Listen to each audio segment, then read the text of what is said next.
The long-awaited video for the American Dream Dusty Rhodes. Finally, here we are. You asked for it, and here it comes. There is quite a few to get through. Bear with me, I'm still dealing with my broken nose, so my breathing might be a little bit off. I'll do the best I can to stay as clear, and I'll make everything as articulate as I can. Dusty would start the wrestling business, 67, I believe it was. But he wouldn't be on a magazine for quite a while. The earliest magazine / program I have, he was going by Dirty Dusty Rhodes in 1969. This is a Fort Worth, Dallas, Texas program, and he is going up against none other than Joe Blanchard, whose son he would have major feuds with in 15 more years into the future. But starting out young, he would be teaming up with Dirty Dick Murdoch, and they would be the Texas Outlaws. Unfortunately, through the 60s, early part of the 70s, there's not a mention of Dusty. The first magazine cover that he will appear on would be Wrestling Review, and it's when he partnered up with Larry the Axe Hennig. And here he is on the bottom of his first wrestling magazine, October 1972, partnering up with Larry the Axe. Dusty was a heel at this point. When he first started, he was not a babyface, and people don't realize what a great heel he really was. You have to go back and watch some old video to see him partnering up with Dick Murdoch and some of those tag matches. Those two were brutal. His next magazine cover, Wrestling Monthly, November 1972, and Dirty Dusty Rhodes, once again, on the cover of a unpopularity poll taken by Wrestling Monthly, voted by you, the fans. Number 1, The Sheik, which would be most hated, most likely, instead of unpopular. Ivan Koloff, number 2. Dusty Rhodes would be number 3. You can see the short hair. He's got the crazy look to his eyes. Not quite the Dusty Rhodes that we all fell in love with later on. 1973, here he is on the cover of Wrestling Review, February, and it is the Texas Outlaws, Dirty Dusty Rhodes, Dirty Dick Murdoch, together for the last time for quite a while on the cover. Like I said, they were a heel. If one match comes to mind, that if you can find it online anywhere, Murdoch and Rhodes versus Crusher and the Bruiser. What a great match taking place. Check that out. Wild brawls. And you'll see the charisma he had as a heel and how he was able to get the faces over by pulling heat. They were great. They were brutal. They were brawlers. They were the Road Warriors before the Road Warriors. Dusty wanted to go on his own and wanted to leave Dick, break the team up, but certainly not break up their friendship. He would have a small run with superstar Billy Graham here in the AWA, July of 1975. What a team, Superstar and the American Dream. He has gone by the American Dream now. By 75, he had moved up to Florida, and that would be his home for the next 15 years or so. Maybe a little less, and this is where he would make his name working for Eddie Graham. Eddie kind of took him under his wing after he left Joe Blanchard. Dusty was set for big things to come. He wanted to be a world champion, and believed that taking the route as a babyface through Florida would be the way to do it, and it worked out quite well for him for sure. Here's Dusty on the cover of June 1975. Wrestling Monthly. He takes on Gary Hart's Army, and he's got the quite becoming of the rope around the neck here. Monthly 75, June. Bloody cover of Dusty Rhodes. Also in Florida, taking on the Korean Pak Song, Dusty Rhodes, on the cover of Big Book of Wrestling, July 1975. Nothing for him in 1976. He's pretty much a under the radar, just starting to climb with the eyes of the publications and the magazines. You'll see very shortly he is about to explode. Dusty Rhodes, NWA Wrestler of the Year, July 1977, on the cover of Sports Review Wrestling.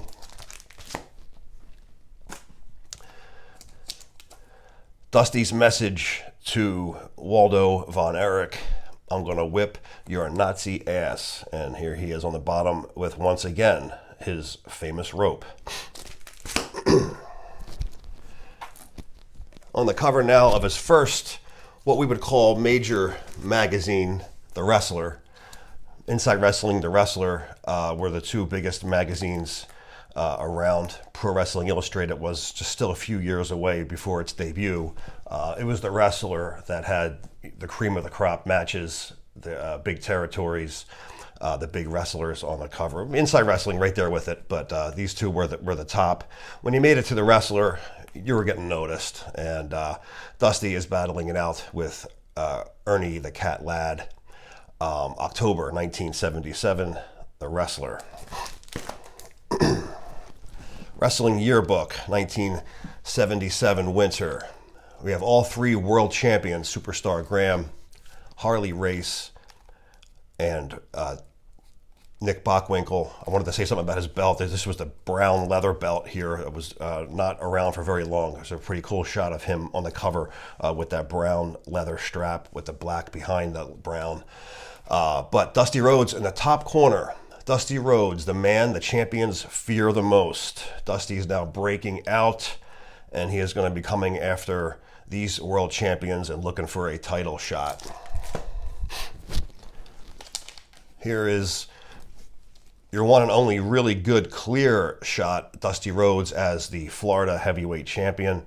It takes a Japanese issue of Gong to show off the Florida heavyweight championship on the cover. Too bad our issues in America didn't have such a great shot like this one. Real classic 70s shot. Here is Backlund wrestling the Sheik. This is the issue. Backlund wins the Sheik's U.S. title, and Backlund is pictured with the belt in this issue of Gong. Popular Wrestling, 1977, February, and is a small shot of Dusty in the far right corner. He's also there with the Florida title, defending his title in Florida. They gave him a little bit of notice, but this was one of the lesser known publications in the States, Popular Wrestling. It wasn't around but maybe 3 years. Dusty would lose that Florida title to Lars Anderson, also known as Larry Heinamimi. And this is a program issue discussing Dusty's loss from Championship Wrestling from Florida. Here's just some old pictures inside. And Anderson reigns as the new champion. And just the program lineup sheet on the back. And you'll see Gordon Soley over here with Eddie Graham at the booth. Pretty cool old Grapevine and NWA wrestling news magazines from back in the 70s. They were pretty cool. Dusty on his first big cover all alone, being featured July of 77, Inside Wrestling. Why Dusty Rhodes will never win the NWA title. And he's featured here with his cowboy hat, with the big smile, the $1 million smile as he became known to be.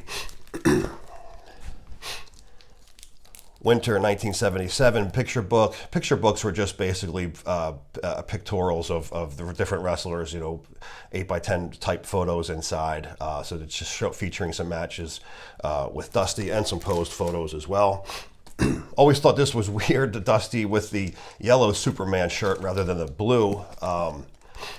Later, Roddy Piper would have one in solid red. Pretty unique, but always thought it was a cool looking cover. July of 1978. Now, Dusty Rhodes is about to explode, like I said, on the cover of the magazines. 1978, he was on 36 covers. In 1979, he was on 27 covers. Unbelievable. Within those 2 years, he averaged 3 magazine covers a month. I mean, talk about getting your name out there. And it's all because of this match coming up right here. Superstar Graham defends his title against Dusty Rhodes, making his debut appearance against Superstar for the title in Madison Square Garden. And here's a shot, Dusty's first time battling Superstar. They would have 3 big bouts at the Garden. The first one, the second one was I believe a pinfall. Superstar got him, and the third would have been a bull rope. But notwithstanding, they grappled throughout the country, through Florida, through the Carolinas, Boston, Philly. They had several matches. They had several bull rope matches, and but the 3 big ones, which got the attention of the magazines, were the Garden shows. And this was your first cover of Dusty going for Superstar's title. This was huge. If you weren't here to see this happen as it was happening, you're never going to understand how huge this was and how huge Dusty was and how over he was for his first time coming up north. He had very little magazine coverage at this point. The fans knew him from some magazines. He wasn't on a couple of TV appearances, but they're really, for an unknown guy to get such a pop like he did, bringing fans to their feet the first time they seen him, he just reeked of charisma, and you just could not help but to gravitate to that and love that as a fan. It was electric. It's something you just cannot explain.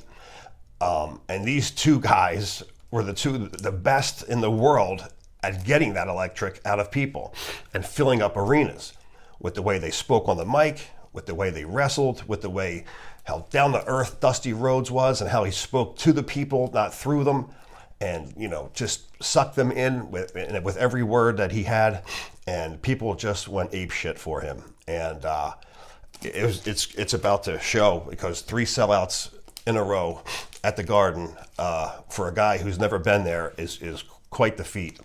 Here is February 1978, Superstar being hung by Dusty with the bull rope.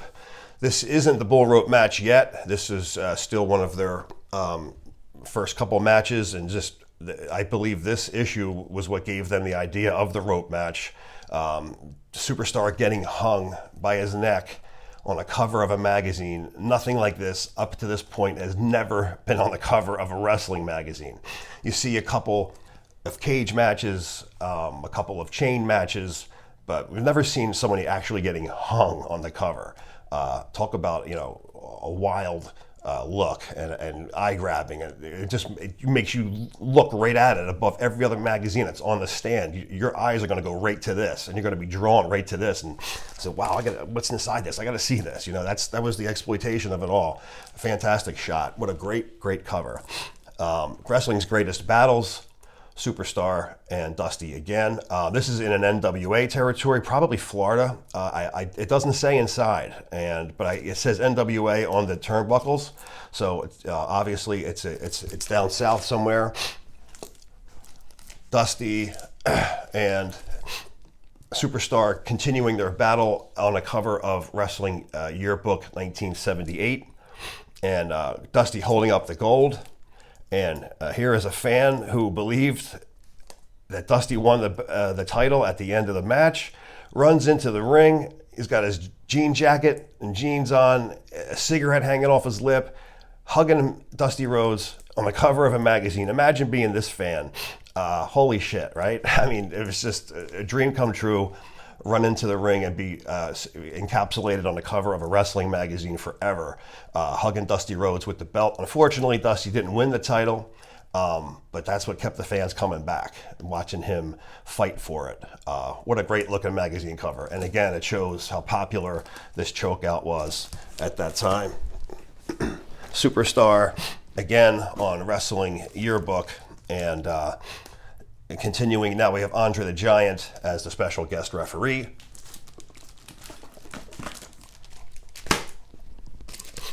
Superstar and Dusty. This is being covered through every major magazine, as you can see. Wrestling World, 1978 special edition. During the bull rope match, Dusty now getting choked out by Superstar. Excuse me. And Big Book of wrestling, Superstar and Dusty in March. Bull rope bout becomes bloodbath, and just another great in-action shot of that feud. A couple best of the wrestlers would also have the coverage. This is out of order. This is in 81, just a rehashed the feud, but I just wanted to keep it all together just to keep it in sync with the Dusty matches and how big that really was. Best of the Wrestler, Winter 81, Superstar on the back of Dusty with that bull rope and cowbell wrapped around Dusty's throat. And once again, on Best of the Wrestler, Spring of 1981, both men are bloodied up, and you see that vicious cowbell on top of the rope, in the middle of the rope, that split open, both men most likely. And then finally, small corner shot of Superstar. Superstar Graham learns, beware the vengeance of Dusty Rhodes. And this was also in the Florida territory, this match. Moving on, 1978, Dusty, where he would be in and out of the NWA Florida, AWA with Nick Bockwinkel, back to the WWF, challenging Superstar, even after Superstar lost the title. I believe that bull rope match was after Superstar lost the belt, and that was still drawing money and still being the main event while Backlund was the champion. Here is Dusty in winter of 78 wrestling Superstars, bashing the head of Dick Slater with his Florida championship title in the forehead. Dusty Rhodes taking on King Curtis, February 1978, wrestling Superstars from a match in Hawaii. Dusty Rhodes on the cover, he teaches the Sheik the American Way, February 1978, and a classic 70s shot of Dusty with the hat and the robe. What a great look. Once again, the hat and the robe with the cactuses. Dusty Rhodes, the experts fear he's burning himself out. March 78, Dusty Rhodes, Inside Wrestling, and also with Backlund and Stan Stasiak, and Ricky Steamboat taking on Greg Valentine. I'm sorry, Paul Jones taking on Greg Valentine. Wrestling Picture Book, Winter 1978, and Dusty Rhodes, you can win a contest to win his t-shirt, and his shirt is pretty cool. It says Inside Wrestling and the Wrestler. I would love to have a shirt like that. I have one that says Inside Wrestling that I got from one of them wrestling sites that sell the t-shirts, Pro Wrestling Tees, I think it is, but it's not the same. The font is a little bit different, but I would love to have an old school shirt like that. Dusty and Superstar stuck past me on this one on Wrestling Picture Book, and like I said, this was the mostly the pictures of the wrestling matches, not many articles, and it's just showing again Superstar and Dusty with the match of the month. They're calling it in Sports Review Series Wrestling Picture Book Summer of 1978.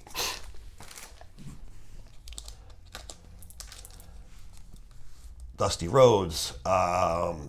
Here he is, winter 1978. And I was just saying here, Dusty Rhodes, he is number one contender in the NWA, number two contender in the WWF. Let's take a look at that.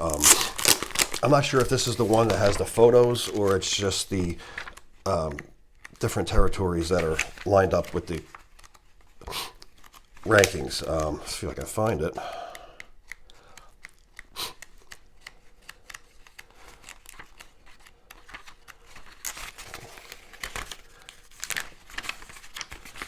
Give me a sec, it's here somewhere. Oh, actually it's page number 1. I'm looking in the middle for it. Here you'll see the official ratings, and that's something I was always glued to, seeing who was doing what in what territory, because you didn't know who was where. 1 month they could be in the NWA, all of a sudden you look and he's in the AWA. It was like, wow, when did they make that move? But here you'll see World Wrestling Federation, Bob Backlund, champion, Ivan Koloff, number 1, and Dusty Rhodes, number 2. And you go over to the National Wrestling Alliance, Harley Race, the champion, and number 1, Dusty Rhodes. I don't know of any other time that the ratings had one wrestler in two different companies. That's pretty remarkable. Usually, you're in one, you stay with one, and you're not ranked in another. That's how hot he was in the Northeast as well as down south through Florida, mostly Florida, and also the Carolinas, and in Texas for that matter. I would imagine that same winter months, which winter would come out, let me see, around January, February, for that issue to hit the stands. So January, February, March of 78, you'll probably find in the ratings of the other issues that he's also ranked like that too. So you don't have to necessarily have this particular issue to have that rating like that. It could be in any one of the 3 months in 78 in the Wrestler, Inside Wrestling, and so forth. Dusty, Wrestler of the Year, 1978 year-end review. So that will be for 1977. Dusty was awarded Wrestler of the Year on the cover. Sports Review, Spring 78. Why Dusty Rhodes is the People's Champion. People's Champion usually goes to a guy who's either about to retire and fans love him, or a guy who was never champion and couldn't win it, or a guy always come up short, but soon to be world champ would be Dusty for sure. April 1978 Sports Review. He's doing a lot of teaming up right now with Mil Mascaras also. Dusty is in the WWF territory. Let's see, Dusty Rhodes, Mark Lewin, a bloody terror of the Texas bull rope. And here is Dusty once again with the bull rope cowbell dangling underneath Mark Lewin's arm. Bloodied up Dusty and Lewin. Sports Review, June of 1979. Inside Wrestling, November 1978. And get a membership card into Dusty's Army. You can send away and join the Dusty Rhodes Army. November 1978.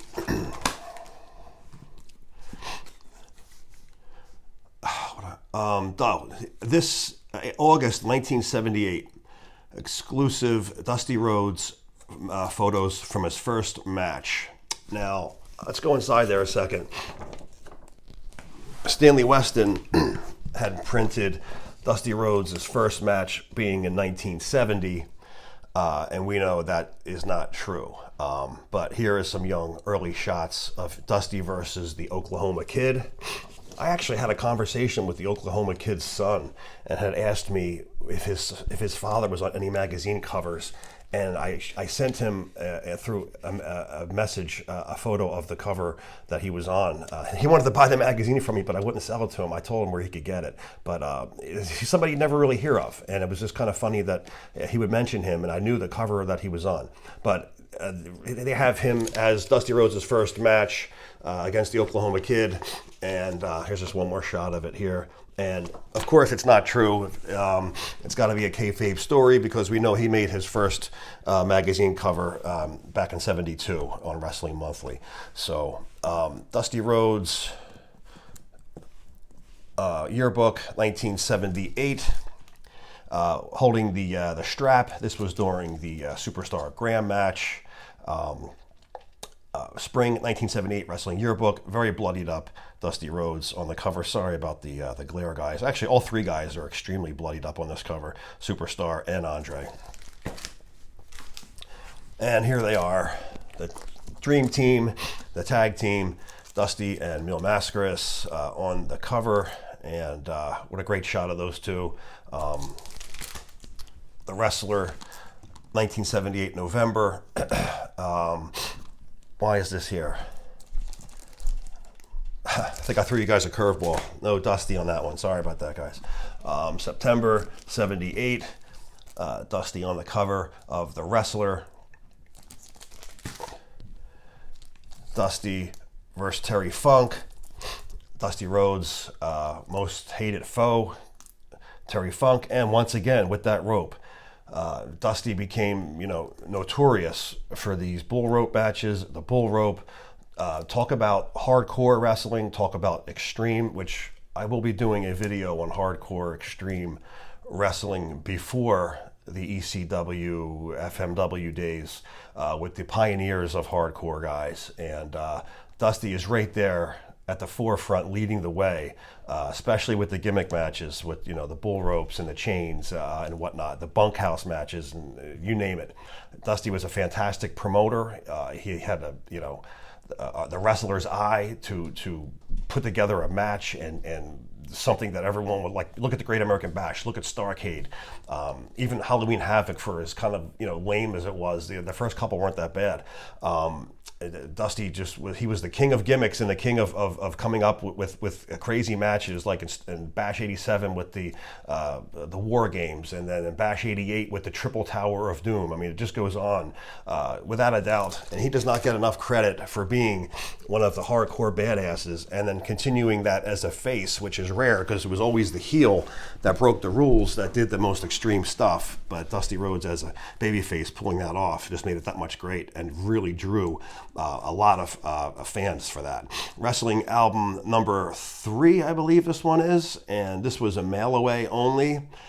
He is on the cover. The first couple albums, 1 and 2, I think the first one, I'm trying to remember, 1 and 2 were on the newsstands. 3, 4, and 5 were mail away only, and the only way to get this was on sending the money away to Rockville Center and getting this through the mail. And it wasn't around for very long. Hard magazine to find. All those albums are. Number 4 and 5 also very difficult to find, expensive too.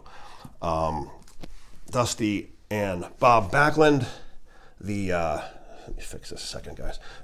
The fans demand the match. Superstar to take on Backlund. That match will happen, and we will be taking a look at that in just a little bit. Dusty Rhodes, 1978 Inside Wrestling, on the cover for the first time with his 80s foe, the Nature Boy Ric Flair. December 1978, Dusty and the Spoiler. This would take place in Texas, and Dusty getting the claw to the face of a very bloodied up Dusty Rhodes. The Spoiler was managed by J.J. Dillon at that point. Christmas Spectacular, Louisiana Superdome program for the night.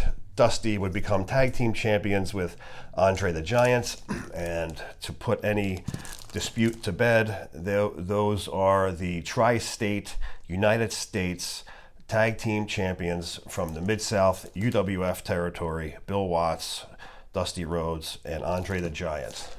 Not the Florida tag team titles, as is spewed all over social media. Wrestling superstars, Dusty Rhodes, the truth behind his $1 million smile. I mean, what a cover, right? Just name another wrestler you could put that face and that mug on with a smile and actually make a sale on it. I don't think anybody else could pull it off but Dusty. Superstar Graham and Backlund in Backlund's first cage match. Dusty off to the side. I guess you could say a Dusty finish. Dusty wins the title, but they stole it back from me. Basically, he won, but he didn't win, and went back to Harley Race. All the fake finishes and fake title switches that used to happen all the time in the late 70s and especially early 80s. And AWA would do it way too often as well. Dusty and Harley now getting some more traction on the covers of October 78. Dusty will never wrestle me for my NWA belt again.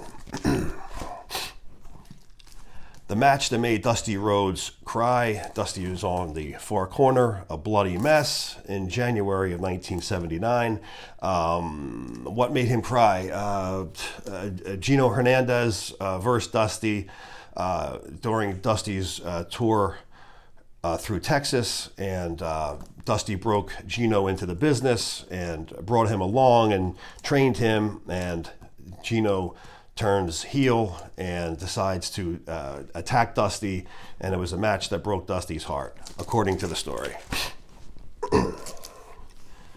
Wrestling Sports Review, 1979 March, and Dusty Rhodes. Nothing really happening here at Dusty's Lone Star Bloodbath. He's continuing on in Texas with a bloody match against Bruiser Brody. Not many photos of Dusty and Brody battling together, and this is like your only shot of those two together, Dusty versus the Bruiser. Sorry, Bruiser Brody, not the Bruiser. Wrestling Picture Book, 1979 summer. Dusty for the AWA title against Nick Bockwinkel. So here he is now, NWA against Race, WWF against Superstar, and now going for the AWA title, all within a 9 to 12 month time period. Dusty is making his name throughout the country, hitting every major territory that there is, getting his face plastered on every magazine publication that there was. It was impossible to escape the American Dream. This is how popular the guy was. It got to the point, and Bill Apter mentions it in his book, how the wrestlers were getting pissed off. He wouldn't go into detail of names, but wrestlers were complaining, why is that fat bum Dusty always on the cover? Guys were getting aggravated. And Bill's simple answer was, well, I don't run the magazines. I just take the photos. It's up to the publisher, Stanley Weston, and Dusty sells magazines. So that's why he's on the cover. It's not nobody's fault. It was, the publisher knows who sells and who doesn't. And Dusty sold a shitload of mags. And you can count them from the time back from 77 till the beginning of 79. He is on a boatload. Dusty, again, with Nature Boy Ric Flair on the cover of Inside Wrestling, April of 79. Dusty Special Year in Review. Wrestling Sports Review, Annual Spring 79. This is also a difficult one to find if I remember correctly. Dusty Rhodes, his title dream, now a nightmare, a bloodied mess on the cover of Best of the Wrestler, Spring 79. Dusty Rhodes, the man they tried to kill Dusty, and that is Ole Anderson on the bottom getting the elbow shot too. Dusty on Inside Wrestling, Small Corner, May of 79 against Superstar Graham. And not sure when this was. Graham's hair is a little bit shorter. He's wearing a solid green trunks. Don't know. At this point, Superstar was removed from the WWF at this point in 79. Dusty, I will make Harley Race cry like a baby. They are getting ready to have their title match very shortly. Superstar and Ernie Ladd on the cover. I'll make Dusty Rhodes my slave, vows Ernie Ladd. And when you're reading that, of course, you got to read it in Ernie Ladd's voice in your head, right? That makes it that much better.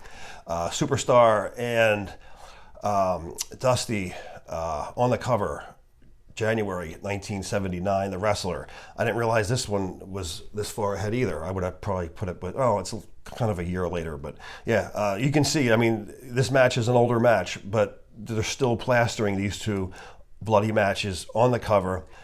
It is selling hot. Fans love it, and it's just continuing to pop several years later. Dusty Rhodes drops his challenge, the American Dream. I want to fight Muhammad Ali. And Dusty in the top on summer 1979, the Wrestling Annual. Spring 79 Annual with Dino Bravo, the Canadian champion, posing with Dusty Rhodes. A bloody Dusty Rhodes, October 79, Killer Carl Cox. Dusty on the cover in the full robe, October 1979. Just exclusive coverage of Dusty in Texas. Dusty and Ivan Koloff battling it out for match of the month in Texas.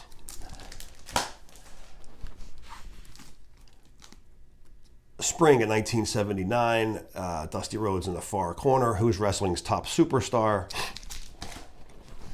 Issue number 1, Pro Wrestling Illustrated, a photo of Dusty and Mil Mascaras taken behind the curtain on the stage at the Westchester County Center in White Plains, New York. What a great place to see wrestling. Small, not too small, but big enough and small enough to where you can get close. A lot better than the Garden for, more an intimate setting in New York. And Bill Apter has a good story about this. Neither one of them wanted to meet up for the photo, and he was afraid this wasn't going to happen. And Dusty says later, and then when Dusty was ready, Mascaras said, "No, I'm busy right now. I'll do it later." And finally, he cornered them two right before they're about to walk out to their tag match. And tells Dusty to take a knee. Dusty refuses to take a knee. I shouldn't have to take a knee. And with a roll of the eye, Mascaras just gave Apter a look, and Mascaras went down on a half knee, not all the way to the bottom, and posed for a couple of shots. This was in late '77, and the picture would be held until the debut issue of Pro Wrestling Illustrated, September of '79.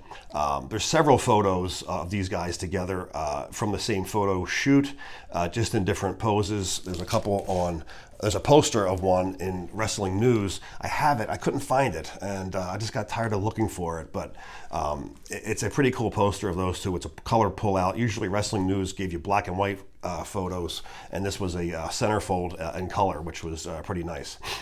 Don't fall for false imitations. This is the replica of the Pro Wrestling Illustrated's first issue. It is also expensive.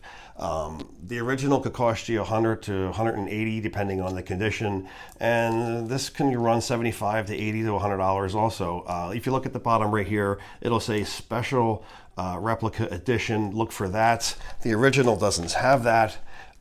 You see it doesn't have anything there. So it's smaller. The spine is very thick on it. You can feel the difference because it's when they got cheap, the new company cut the size of the magazine down and made it just a slight bit above a comic book size magazine. It was the same height as a comic, the same length as a comic, but not the same height. But nevertheless, the sizes were dramatically short, and I hated them for that. This was the replica. If you're looking for the real one, don't be fooled. Make sure it doesn't say replica, and don't pay a lot of money for a replica if you're looking to get a PWI issue number 1. It's a very hard issue to find, and if you do, you're going to have to pay up for it. Dusty Rhodes on the cover of Best of the Wrestler, November 1979. The match that turned Dusty Rhodes into a madman. I can't remember the article. It was something that had to do with too much coffee, I think, that he drank and can never drink coffee again before a match. I'm sure it was one of those kayfabe stories. Dusty Rhodes makes his appearance at Madison Square Garden against Harley Race for the NWA World Heavyweight Championship on December 17th, 1979. This is also Hulk Hogan's first appearance at this match. But to the Garden, Race would fight Dusty for the NWA title, which was a treat for the Garden people to see. I believe that match was on YouTube years ago. It might still be. And next issue of Inside Wrestling, December 1979. The title goes from Race to Rhodes, back to Race again. And here is Dusty in the locker room. A very short win. I don't know if it was how many days. It wasn't very long, his first run. And you can see the guys in the locker room here pouring the beers over Dusty's head. And Dusty at the bottom, Race at the bottom, regaining the title. This wasn't at the Garden, even though it's in the same order as the Garden. These issues are months ahead. So this December issue and December's program didn't come out at the same time. This probably hit the newsstands in like September or October of '79.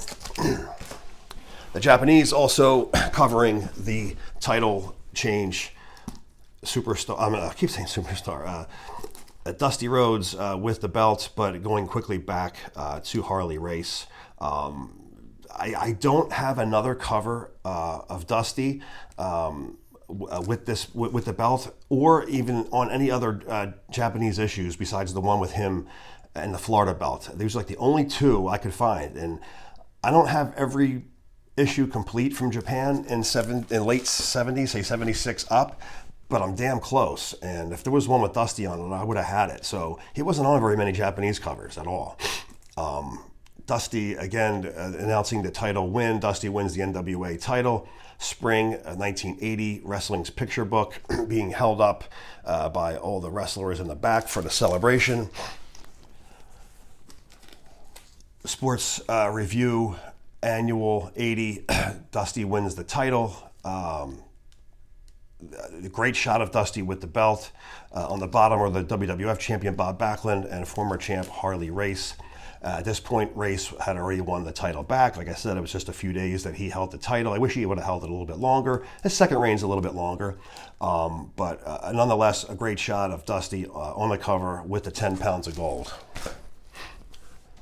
Dusty, January 1980 against Stan the Man Stasiak in the Garden. Dusty wins the NWA title, but loses it 1 week later. So this is PWI's coverage of the shot, showing Dusty at the Garden once again. Dusty on the cover of Inside Wrestling, November 1980, and just a shot of him, hands on the hips, the belt fully displayed. Great shot of Dusty here with the belt. Explains why Dusty can't be champion. Again, the announcement of Dusty's title win, Wrestling 80 Annual 1980, and Dusty versus Harley Race, which would win Match of the Year. This is also a not expensive one, but it's hard to find this one. It's not listed very often. It's a great annual, especially if you're a fan of Dusty. And it's important to get all those older issues if you're a Dusty fan, so you have all his title coverage on the cover of a magazine. PWI, March of 1978, Dusty Rhodes. The reason Dusty returned to the WWF. Harley Race, Dusty Rhodes, May of 1980. He is on a lot of early PWIs, and this is back when PWI had actual matches on the cover too. 79, 80, 81, 82 is when they had the matches on the cover, and then it switched over to a posed cover of just, a photo of one wrestler being featured on the cover, which I never liked those. The earlier PWIs were good, and wow, I mean, like the first 5 issues of PWI, and Dusty's like on 4 or 5 of the first 6. I can see why wrestlers were getting annoyed. May of 1980, given the backdrop to Harley Race. Dusty taking on Ken Patera on The Wrestler, April 1980. September 80 against Don Morocco. July 1980, dropping the elbow, is Dusty Rhodes, Inside Wrestling. Wrestling World, Annual 1980. There was only 2 issues of Wrestling World 1980. There was this annual, and there was a yearbook with Harley Race getting knee dropped by Bruiser Brody. That's all you'll find for Wrestling World. Just 2 issues, the entire year of 80. Best of the Wrestler, battling Ernie Ladd. This is a recycled story from one we've seen in 78. Dusty taking on his foe, Terry Funk, on Sports Review, February 1980. A rare publication, not around for very long, Wrestling Training Illustrated, and mostly had bigger guys, bodybuilding guys. Dusty certainly wasn't a bodybuilding guy by any means, but Dusty sold magazines, and he'd appear on maybe 2 of the 8 or 12 issues of Wrestling Training Illustrated from 77 to 81. And this is the picture books version of Wrestling Training Illustrated. Once again, Dusty and Harley Race, the last tangle in Tampa. Dusty battles Bob Backlund for the WWF title. This is the match the fans chose who was going to be the heel just by how they booed or cheered as the match went on. And Dusty was booed for the match. Bob was the face, and Bob would be victorious in that match. I don't remember the finish. I have the match on DVD somewhere. This is the Japanese coverage of it. There's several coverages of Japanese having it, but this one has the most pages. It's just got Bob and Dusty here. I'll show you a couple shots of it. There's just a shot of Bob training for the match, exercising. Dusty in the atomic drop possible scenario, and two men shaking hands before the match. Here's Bob with the title and Dusty with the robe before the match. There's also a couple of photos here of, just wanted to skip ahead. Dusty on the same tour would challenge Antonio Inoki for his NWF title. There's a couple nice color shots. Like I said, I can't say enough about the Japanese issues, how it was all in full color. And Andre the Giant would battle Dusty on this same tour. And here's just a cool shot of Andre pulling Dusty's leg to the side. Kind of cool that they would battle in Japan, and then a month later they would both wind up back down in Florida, and they would become a tag team. This is a Grapevine program of Dusty and Andre together. And following month program of the Grapevine from Championship Wrestling from Florida, Dusty and Andre win the Florida Tag Team Championship. And there's them two with the Florida titles. And the lineup sheet, of course, on the back of this. 1981. January of 81, Dusty and Ole Anderson on the cover. At the bottom, Harley Race and Dusty, June of 1981. Great looking cover. And Dusty would win the world title once again. Here is Grapevine's program for Dusty winning the title. Another Grapevine as Dusty goes home to Florida after winning the title, and he is being congratulated by a masked wrestler, turns on him, pulls the mask off, and it is the return of the Assassin #1 on the cover of Grapevine's program, February of 1st of 81.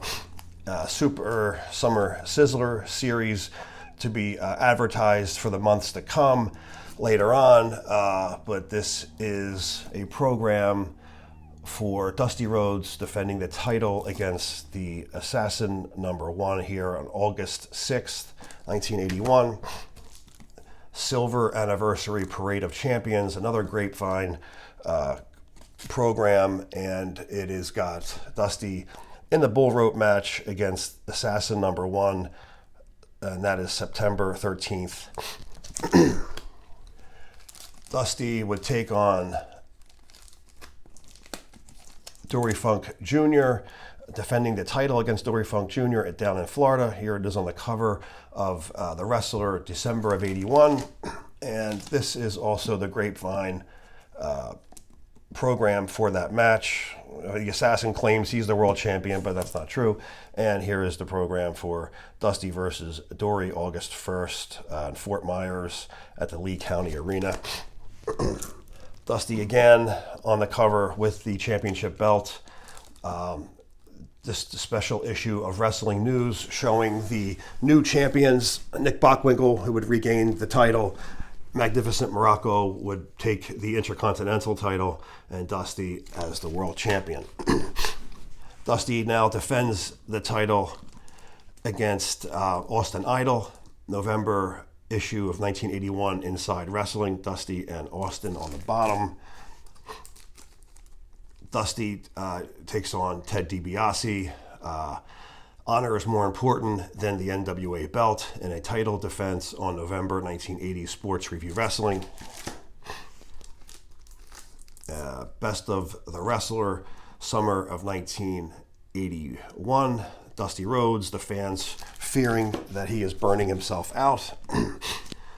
U.S. champion Roddy Piper takes on NWA champion Dusty Rhodes on the cover of Pro Wrestling Illustrated. Rare look at these two men together, Piper versus Dusty, October of 81. And Harley Race would take the title back from Dusty October 1st, Inside Wrestling, October 81, not October 1st, October 81, Inside Wrestling. Dusty on the cover of a Madison Square Garden program in 81 of November. He takes on Canadian champion Angelo Mosca. Dusty takes on Ric Flair. I believe this is the shot that, wait a second. I'm sorry, I made a mistake by saying Dusty. Dusty has another match. This is just an older match with him and Race together. He didn't lose it to Harley. I apologize. He lost it to Flair. And January of 82 has the coverage of Flair taking the belt from Dusty, PWI, January of 1982. Also, Inside Wrestling has January 82's issue of Flair taking the belt. Here's Dusty getting in some kind of a chin lock or a crossface by Flair. It's also Flair's first appearance with the 10 pounds of gold as champion on the cover. Dusty on the cover of Wrestling News, 1982, March. Dusty wants to battle to re-win the title. Dusty Rhodes can save the AWA from Nick Bockwinkel, April of 1982. Dusty challenging Bockwinkel for the AWA belt. Back in Florida, Dusty Rhodes, Kendo Nagasaki, the wrestler, September 1982. October 1982, Backlund's taking on Snuka, but Dusty Rhodes smashes the elbow into a young David Von Erich when David Von Erich turns heel and comes to Florida and challenges Dusty. Rare shot of those two. David wasn't, of course, around for very much longer, just a couple of short years after this before he would reach his fame. And not many matches with those two guys together, especially on a cover of a magazine together. Dusty Rhodes, February 1983, and here is your first look of a barbed wire match in America for anywhere. Puerto Rico would be the only place that had them up until this point. Japan, they didn't have one until 1991. So a rare shot, especially for us in America, to witness a barbed wire match. Dusty would be in a bunch of them with Tully Blanchard later on, and also with Terry Funk. Terry Funk autographed this. Dusty, you are missed. He signs here. He loved Dusty to death. Very tight. They came up together. Dusty started in the Amarillo, Texas territory first, which was the Funk's territory. They broke him in. They trained a lot together, partied a lot together, very good friends, and Funk was truly hurt by the passing of Dusty. But what a great bloody cover. Barbed wire being ripped into both guys' head. Awesome looking shot. Inside Wrestling, February of 1983. PWI. Dusty taking on Jimmy Garvin. Ernie Ladd getting choked by the bull rope in the Wrestler, April 1983. Dusty challenging Nick Bockwinkel once again for the title in a small shot in the corner. This was Dusty versus Nick, how the match cost Dusty the NWA title. I forget. The story was that Flair was hurting and Dusty had a choice between Bockwinkel or Flair. He decided to go for Bockwinkel's title instead because he was already in that position in the country. He was already staying in that part of the country already. Figured rather than travel and take on Flair, he'll take on Bockwinkel. And Ted DiBiase would come in and smash his broken forearm with a cast over Dusty's head, costing him the match. The same night, Harley took the title back for the 7th time because Flair was supposedly injured, and that was Dusty's night. Dusty could have won the title easily with an injured Flair. Had he known, he would have took that match. and that's the match that cost him the title. Of course, this is the Stanley Weston stories. Take that with a grain of salt. But, I mean, sure, why not? Suspend your belief and let's believe he could have won it, right? Why not? That's what we're supposed to do. We're fans. We're not supposed to pick apart the matches. We're not supposed to say the guy, his timing is off or his hand was in the wrong position. If you're looking at a match like that, I feel sorry for you. I mean, you're living a pretty pathetic life if you can't enjoy a match for what it is. Sit back, close your eyes, and just soak in the moment and just forget about everything else and just enjoy two guys beat each other up for fake. I mean, come on. Some of these people today are ridiculous. Dusty does get his shot at Harley. Afterwards, Harley wins it back for the 7th time, but falls short to Harley on The Wrestler, November 83. Without a doubt, the hottest magazine in my, I don't know what grade I was in, whatever grade I was in, my 12-year-old grade, 13-year-old grade. The cowbell match is what it became notorious for on the schoolyard. This was the hottest selling magazine, flying off the shelves. Every kid wanted it. If you had this magazine, this was good to be traded for 6 or 8 magazines of somebody else's for this just one. I don't know if it was like that anywhere else in the world, but growing up where I was and everybody wanted this because it was Dusty and the Sheik and the cowbell, and it was just a hot magazine and every kid wanted it, and it became legend. I'm sure it wasn't like that anywhere else. It's just funny thinking back on some of this shit. But it brings back the Texas Outlaws for the first time since the late 60s. Dick Murdoch and Dusty Rhodes ride again. And there is the bull rope getting hit with the Sheik. It's also talking about the feud with the Von Erichs and the Freebirds, which was legendary in itself. Fall of 1983, taking on Killer Khan is Dusty Rhodes, and this is in the WWF. Dusty back on the cover now of PWI for his very first posed cover, the more traditional style, the more traditional look of PWI, showing a nice, clean, crisp, fresh guy in either their suit or their t-shirt or whatever they're in or they're posing. It's usually a portrait shot like this, and I always liked the in-action shots myself. But that's what made PWI different, because all the other magazines had those covers, so why not be something different, right? Dusty would take on Abdullah the Butcher in February of 1984 down in Florida. Abdullah would take his tour down south, and here he is getting a foreign object into the eye. What a cover, right? You'll see this, and Dusty's getting his eye ripped out on the cover. Inside Wrestling, February of 1984.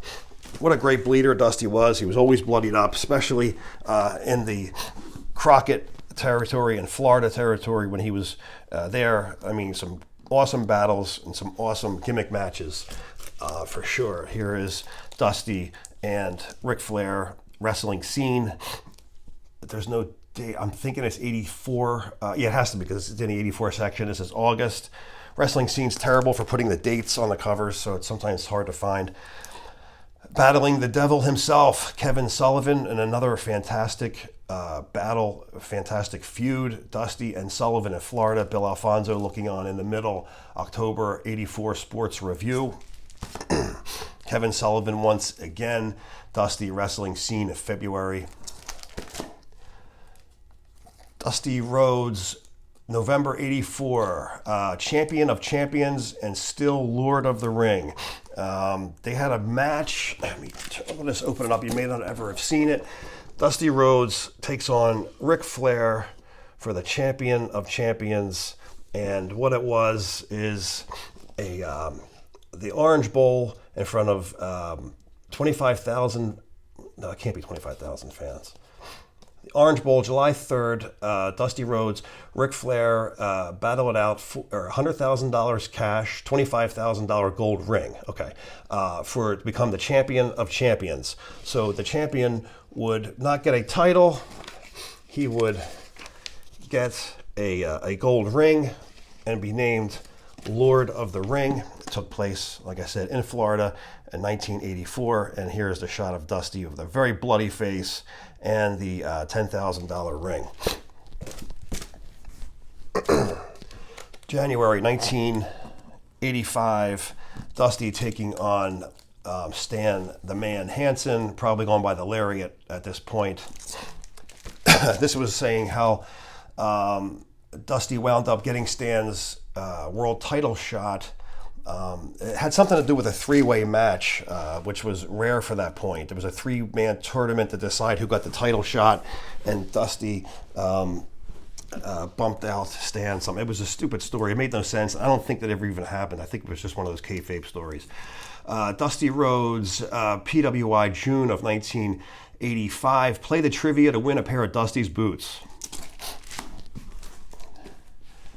Starrcade 84. Dusty takes on Flair, and all the coverage of Starrcade is in Sports Review, March of 1985. Wrestling's Main Event, March of 1985, takes on Flair, also covering the Starrcade match.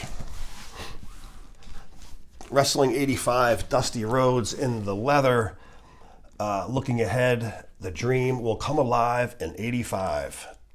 Spring of 85, Wrestling 85 issue, Dusty Rhodes on the full cover. Dusty Rhodes takes on the Road Warriors. It's him and Manny Fernandez defending the NWA championship. Now, there's a lot of history that's changed there. Dusty would pull out of Florida. He would leave Eddie Graham. He would come up to the Carolinas and work for Crockett. It would be booked for Crockett. And that's what he would be responsible for exploding that territory. Like I said earlier, he brought us the Starrcades, the Great American Bashes, the matches, put the different belts, the different titles, the different tag teams. The Rock and Roll Express came. He got the Road Warriors to come in. He got the Midnight Express. The list goes on of people, of guys and matches that he booked and big events that he had, and it was second to none. It was, to me, like I said, in 84, 85 was some of the best wrestling times for me as a teenager, because it was my first time being able to see these guys. Because up until this point, I mean, yeah, I seen Dusty, but not a lot. He wasn't on television. He'd come to the big shows, to the Garden, but he wouldn't be on television every week. I would see him in the magazine. I'd see Flair and Harley Race in the magazines. Now, thanks to cable in 84 and 85, these guys are now a comic book character that just came to life. And I'm just loving wrestling again, because now I'm able to enjoy these people for the first time. Now I can grab a magazine and, follow along with that match that I had just seen. So it was just a really special time that was really special for me that I'll never experience ever again. And, trying to explain cable TV to somebody who's already had it their whole life, you'll just never understand it. It's like explaining the internet. You just can't explain it to somebody they'll never understand it unless you experience it at that point. Kind of goes back to that match with Dusty versus Superstar.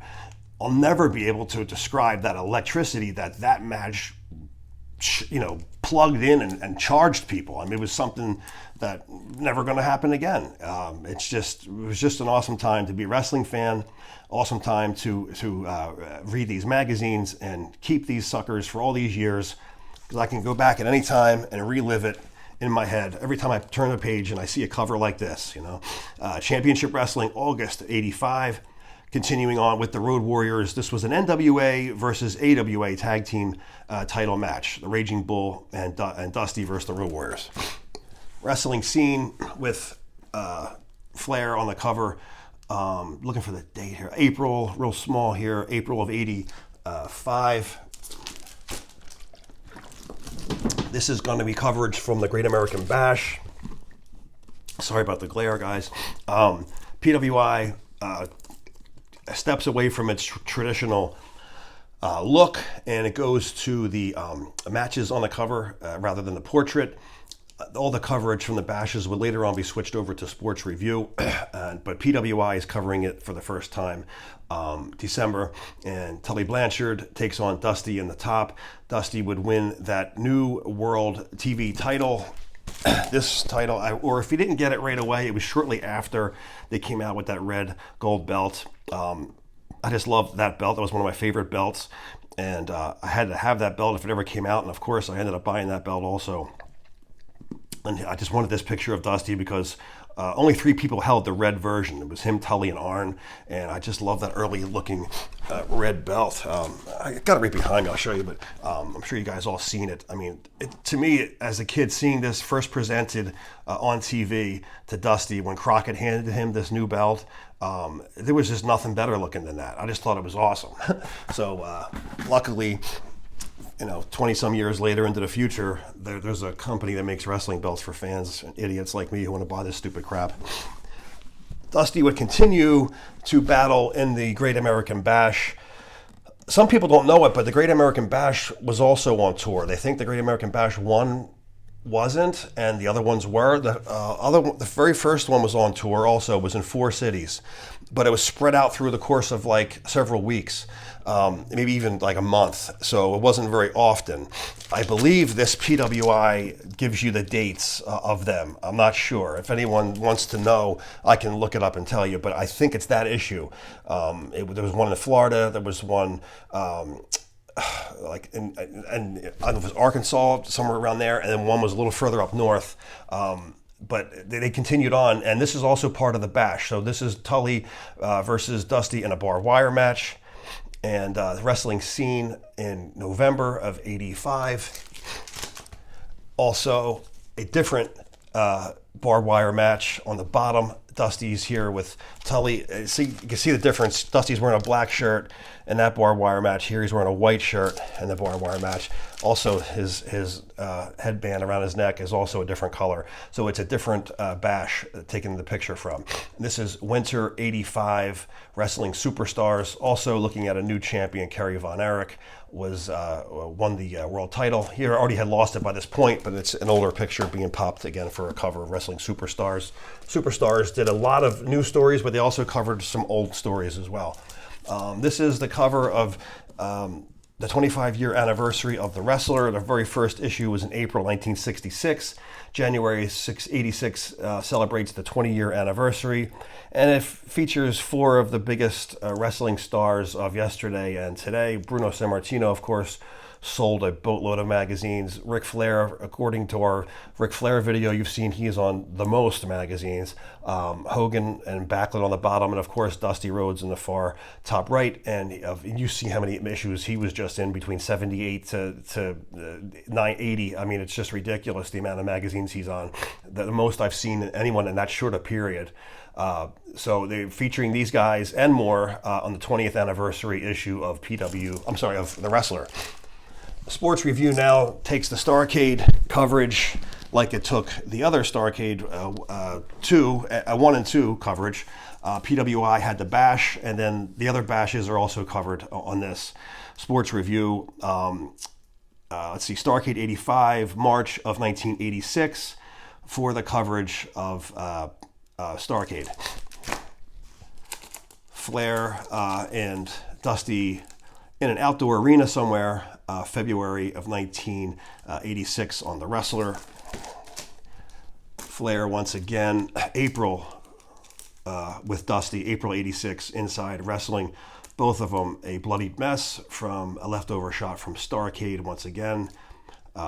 Dusty Rhodes and Ric Flair cannot survive Starrcade '86. Magnum and Dusty, America's Team, on the cover September 1986, and America's Team is about to be cut short due to a tragic accident that happened to poor Magnum TA and ruined his career. Sad to say. Still alive, still well, but just never able to wrestle again. At least he's able to walk. I mean, at least he had that little bit going for him. But I'm sure it had to kill him inside. My God. Championship Wrestling, August 1986. Dusty and Flair once again. Who drew first blood? And you just see Dusty and Flair dominating covers. And PWI's coverage of the Great American Bash.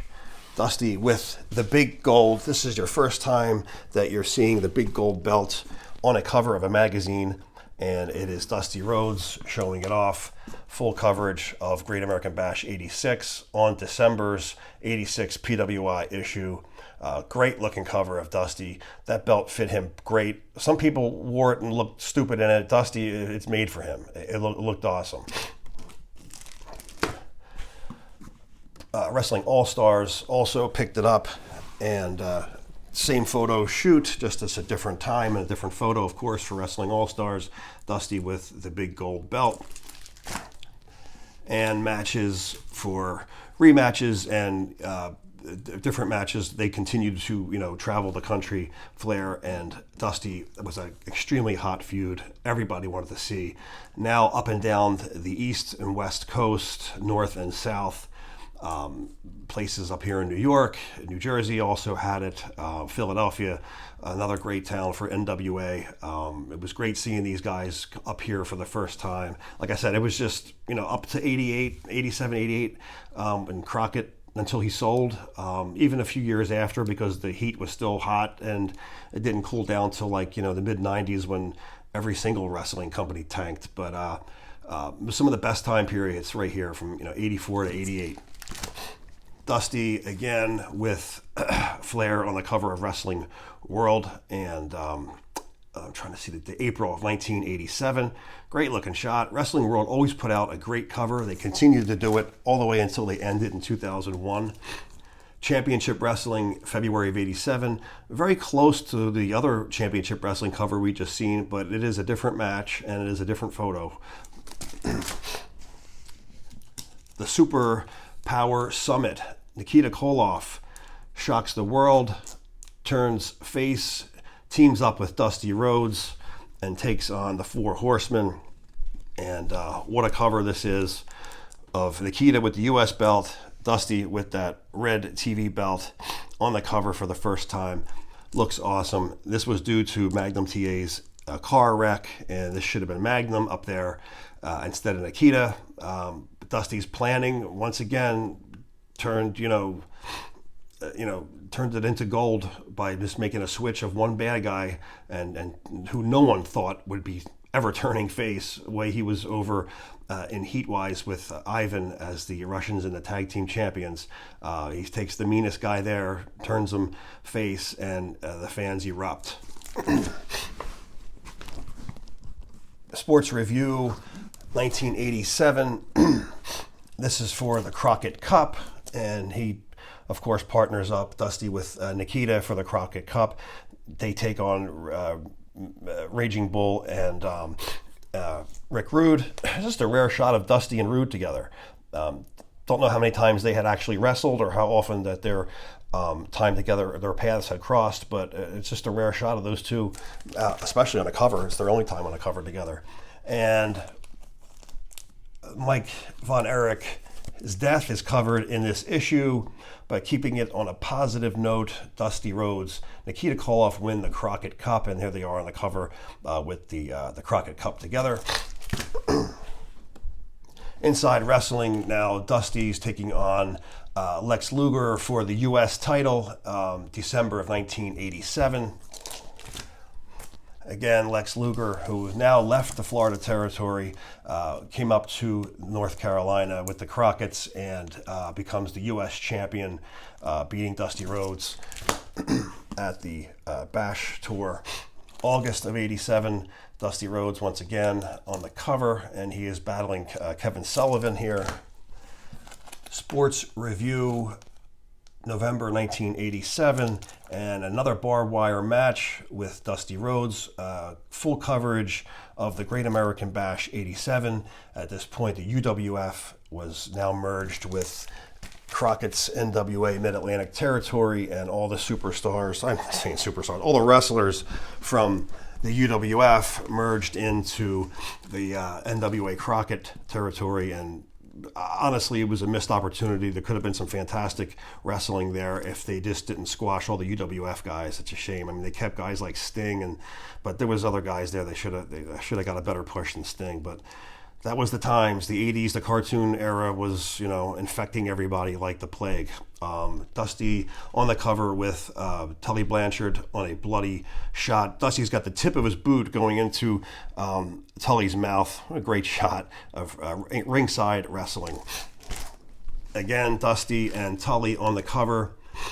Gold Belt Wrestling, December '87, and this is a bloody shot. Gold Belt had great bloody shots of wrestling. They had a lot of, that's what sold their magazines for the most part, was all the blood they put on the covers. Wrestling Power, another small publication, it was only around for a handful of years, not even a handful of years. October of '87, taking on Flair. Dusty Rhodes on the cover. Dusty must take off in 1988. Dusty takes on Barry Windham for the U.S. title. Wrestling's main event, that's December of 1988. The night the teacher learned a lesson, Dusty and Barry once again at the end of an era for a lot of reasons here. November of 1988, things are about to change terribly. Terribly meaning in the wrong direction for fans like myself, anyway, and many of you out there, because we are all kind of like on the same brainwaves. Inside Wrestling, showing Dusty Rhodes comes to the WWF, and he's taking on Ted DiBiase. October 1989. November 1989, Dusty's last PWI cover, posing, not really posing, but in an in-ring shot. Dusty Rhodes, alone and in danger, meaning no longer back in the Carolinas. He is up north in the WWF for his last run. Sorry about the glare. December 1989, Dusty Rhodes, the dream lives on. And this is where we are going to end it. It's funny, back at around this time period, I had a terrible dream that he was like, he made a complete idiot of himself. Like, he went to the WWF and they had him like delivering pizzas. And then another dream I had, they had him acting like a complete asshole, like pumping somebody's gas and wiping off their window. And then another scene, he was, cleaning somebody's toilets. And then they put him in this stupid like polka dot outfit. It was just a ridiculous dream, something that was so stupid that would never happen. I was like, man, when I woke up, I'm like, thank God that was only a dream. But Dusty Rhodes retiring here in December of 1989. Of course, I'm kayfabing you with that because I will not disrespect a man that's given us so much in professional wrestling. I'm not going to disrespect him like Vince McMahon did. I'm not going to make an asshole out of him like Vince McMahon tried to do and talk about the things that he had to do to support his family at the time. So we are going to leave the American Dream on a high note. 3-time NWA champion. Nobody could get on the mic and talk people in like Dusty Rhodes. Nobody had the drawing power from just an interview like he did. An interview that I'll never forget. The interview, he's talking about hard times. I don't know, it might be out there somewhere. I'll never forget it. I had it on tape forever. Talking about, it's just something you got to hear to get, and it drives home and it hits you deep. And he's talking about every single one of us hardworking Americans who's had a hard time in life and trying to battle to put food on the table to support a family, and who's fought adversity and made it to the top. Dusty Rhodes, hard times, and that's the Dusty Rhodes that I want to remember, and we should all remember for that. The greatest of all time, one of the greatest of all times, American Dream, Dusty Rhodes. Thanks for sitting with me for an hour and goddamn 20 minutes. My goodness, that's a long one.